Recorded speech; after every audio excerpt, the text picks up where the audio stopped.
Bonjour, donc Thomas Durand, aussi connu comme Assermendax.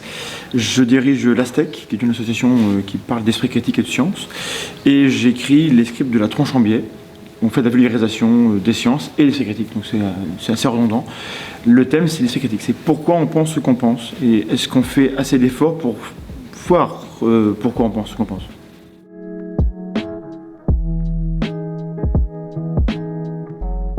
On m'a parlé de la thématique et je vais parler de l'acrasie. Et l'acrasie, c'est en fait le décalage entre ce qu'on sait qu'on doit faire et ce qu'on fait pour de vrai. Et souvent, en fait, on sait bien qu'on devrait faire des choses, on prend des bonnes résolutions et on ne les fait pas. Et on peut être bien intentionné, on peut être gentil, intelligent et pas y arriver. Ce décalage-là, il a des raisons sociales, psychologiques, tout ce qu'on veut.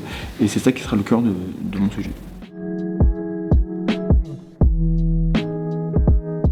Et que c'est normal d'avoir du mal à agir conformément à ce qu'on devrait faire, et donc c'est pas grave d'admettre qu'il faut demander de l'aide.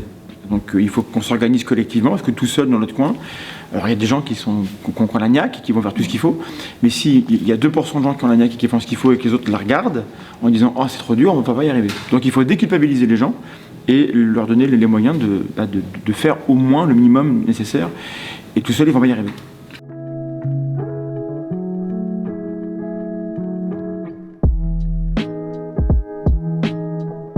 C'est le dilemme du prisonnier en fait, et que je préfère attendre que l'autre fasse l'effort, parce que si lui il fait l'effort, moi je vais en bénéficier.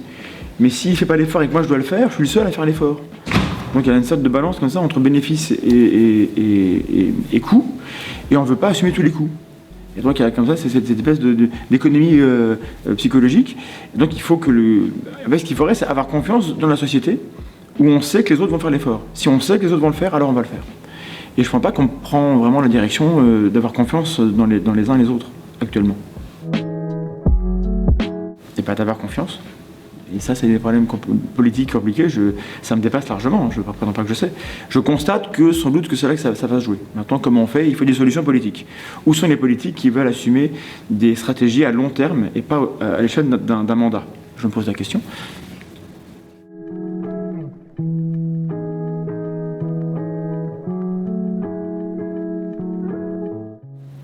Comment on applique la pensée critique à l'écologie?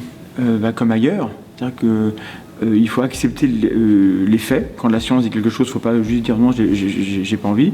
Il faut accepter d'écouter les experts, ceux qui savent, et il ne faut pas se contenter de ce qu'on croit savoir. Et en gros, il faut être curieux et il faut consacrer du temps et de l'énergie à au moins se documenter. Et après, il faut agir en conséquence.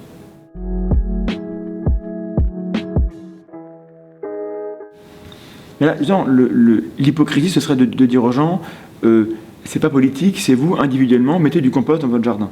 Non. Ce qu'il faut, c'est voter pour les bonnes personnes qui prendront les bonnes décisions. Parce que la moitié de la pollution, elle est produite dans les usines, dans les grands centres, donc elle échappe à nos comportements individuels. On ne peut pas agir dessus. Donc, il faut que les politiques et les gens qui votent les lois prennent des décisions pour obliger ces structures-là à changer. Donc, agir individuellement comme un colibri, c'est très bien, mais c'est pas suffisant. Et faire croire que c'est suffisant, en fait, ça détruit les initiatives qui, elles, pourraient marcher.